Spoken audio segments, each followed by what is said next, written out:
Are you trying to follow God, but still holding on to doubt, fear, or your own ideas? That's double-mindedness. And it's more common than you think.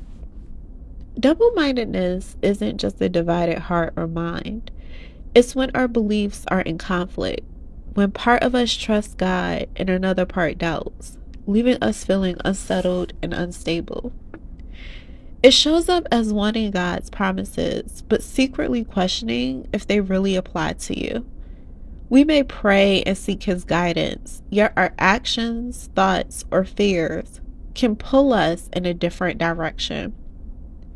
It's when our faith and our fear coexist, constantly competing for control.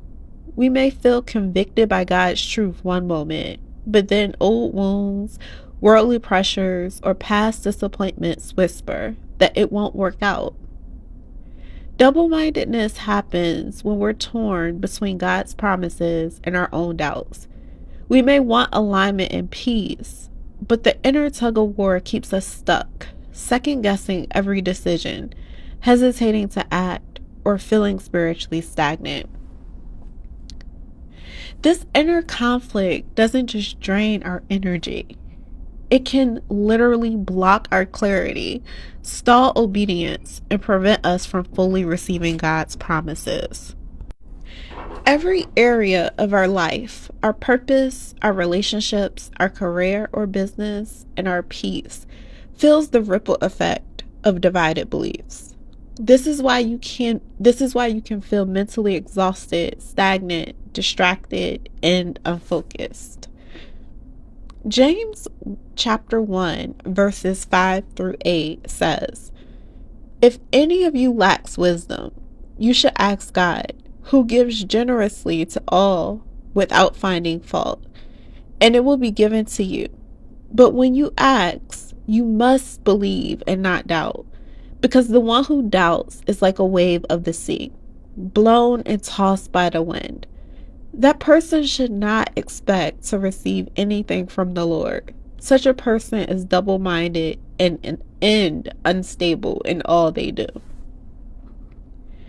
This passage isn't just about asking God for wisdom. It's about how our inner alignment affects our ability to receive it.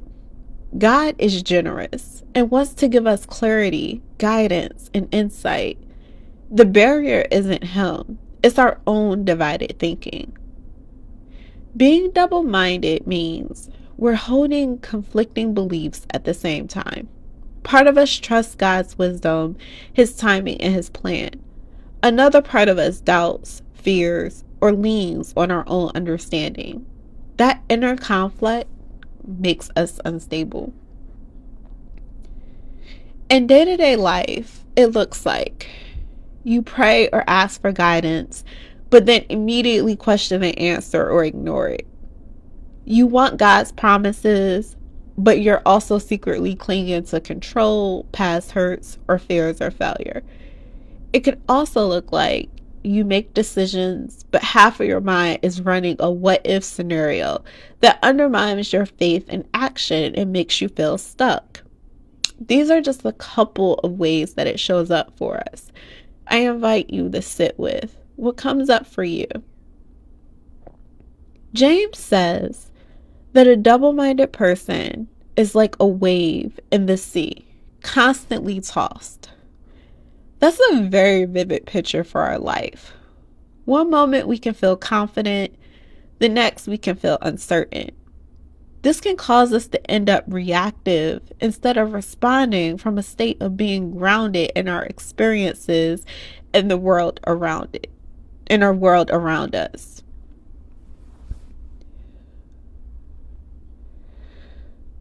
A powerful key to this is awareness without judgment.